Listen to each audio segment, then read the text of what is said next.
You might have seen this painting before. It depicts the ratification of the Treaty of Munster, one of the treaties that ended one of the most bloodiest conflicts in European history. It was fundamentally a religious conflict between Protestants and Catholics, and this entity, known as the Holy Roman Empire, was at the center of that war. It left over 8 million dead from battle, disease, and famine. Sections of Germany even saw over 50% decline in their population. This epoch of death and destruction went on for decades, giving it the name the 30 Years' War.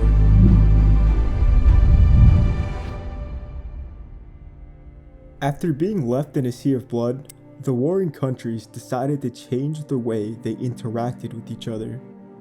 The conclusion of the war would lead to what is known today as the Peace of Westphalia. The Peace of Westphalia not only closed a chapter of religious strife in Europe, but also opened the door for a new way in which states would interact with each other.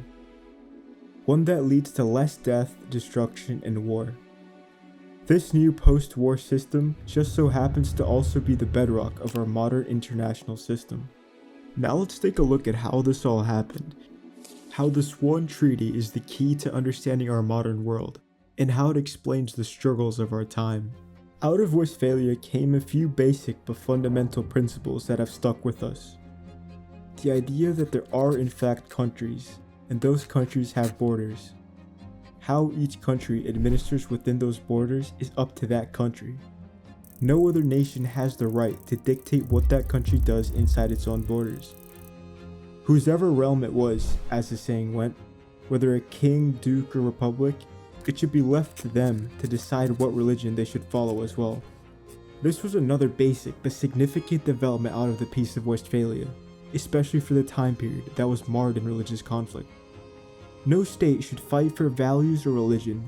Instead, with the secularization of politics, the nation-state's priorities would be anchored on its own national interest.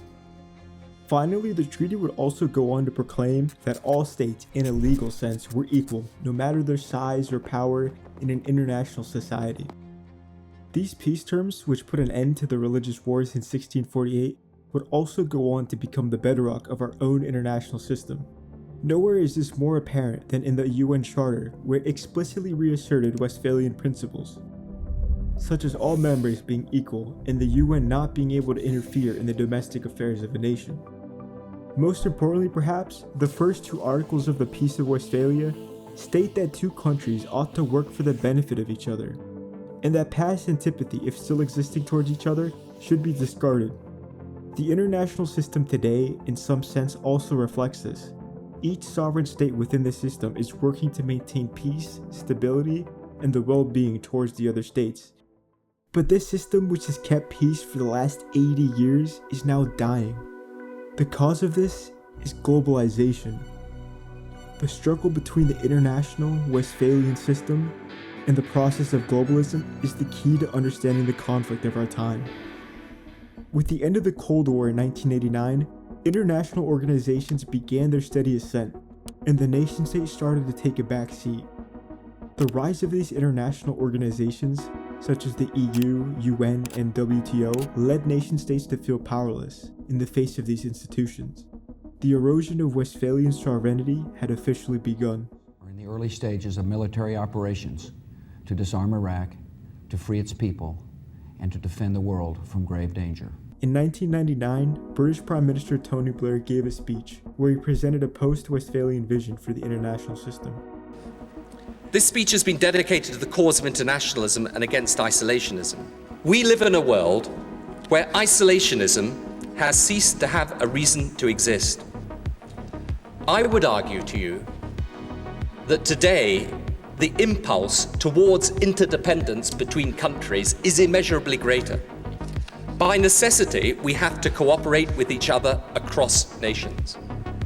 Blair ushered in the post-Westphalian era, and all those principles of Westphalian sovereignty were to be thrown out of the window. Globalization promised a bright and prosperous future for all. Westphalian sovereignty seemed obsolete at this point. Wasn't it completely justified for a country to intervene in the domestic affairs of a nation on the grounds of human rights? This is, I believe, a just war. We cannot let the evil of ethnic cleansing stand. We must not rest until it is reversed. This was the rationale of Blair and his successors: Westphalian sovereignty be damned. The rise of the EU led to some in European nations feeling that they were being ruled from Brussels. The giving up of one's sovereignty to a foreign supranational entity was quintessentially post-Westphalian. People were beginning to have enough of this global trade, globalization nonsense. It was time to return to this old idea, the idea of the nation itself. These events all led to dormant nationalistic feelings once again being reasserted, Brexit being one example in 2016. Another example was the USA in the same year with the election of Donald Trump. It was the same playbook. People within the USA felt that they were being ripped off by other countries, that they were being taken advantage of by a globalist system. As jobs were being shipped overseas, people losing their jobs created a feeling of resentment.